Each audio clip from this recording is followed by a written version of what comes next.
આજરોજ મહુવા પ્રાંત અધિકારી દ્વારા આજે વહેલી સવારથી જ સફાઈ અભિયાનની કામગીરી હાથ ધરવામાં આવી। હાલની પરિસ્થિતિમાં સુપરસીડ હોવાથી નગરપાલિકામાં વહીવટદાર તરીકે પ્રાંત અધિકારીને નિમણૂક કરવામાં આવી છે। લાંબા સમયથી સફાઈથી વંચિત શહેર આજે સાફ થયું। રજાના દિવસમાં વહેલી સવારથી જ શહેરના રોડ રસ્તા સફાઈ કરવામાં આવી। પ્રાંત અધિકારી કચેરીનો સ્ટાફ તેમજ પાલિકાના સ્ટાફ પ્રાંત અધિકારીના મોનિટરીમાં રોડ રસ્તાની સફાઈ શરૂ કરવામાં આવી। નગરપાલિકાના વોર્ડ ઇન્સ્પેક્ટર દ્વારા શહેરમાં રહેતા પબ્લિકને મૌખિક સૂચનાઓ આપવામાં આવી કે રસ્તા પર ગાય કૂતરાને બિસ્કિટ તેમજ ઘાસ નાખવું નહીં। પ્રાંત અધિકારી પાલિકાનું શાસન સંભાળતા પાલિકા લાગતી તમામ કામગીરી પર પૂરતું ધ્યાન આપવામાં આવશે। Bureau report FK live news Mahuva.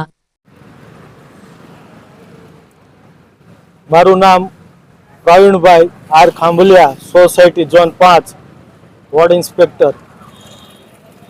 Shri પ્રાંત સાહેબની સૂચના અનુસાર, ચીફ ઓફિસર સાહેબની સૂચના અનુસાર રવિવારે સ્વચ્છતા અભિયાનનો કાર્યક્રમ યોજી જાહેર માર્ગ પર ઝાડવા સફાઈને ધ્યાનમાં રાખી જાહેર માર્ગ ઉપર પબ્લિકને કચરો નાખવો નહીં એવી સૂચના આપવામાં આવેલ છે। જાહેર માર્ગ ઉપર રજકો ન નાખવો એવી પણ સૂચના આપેલ છે અને જો એવું કાંઈ જાણવા મળશે તો દંડની કાર્યવાહી થશે।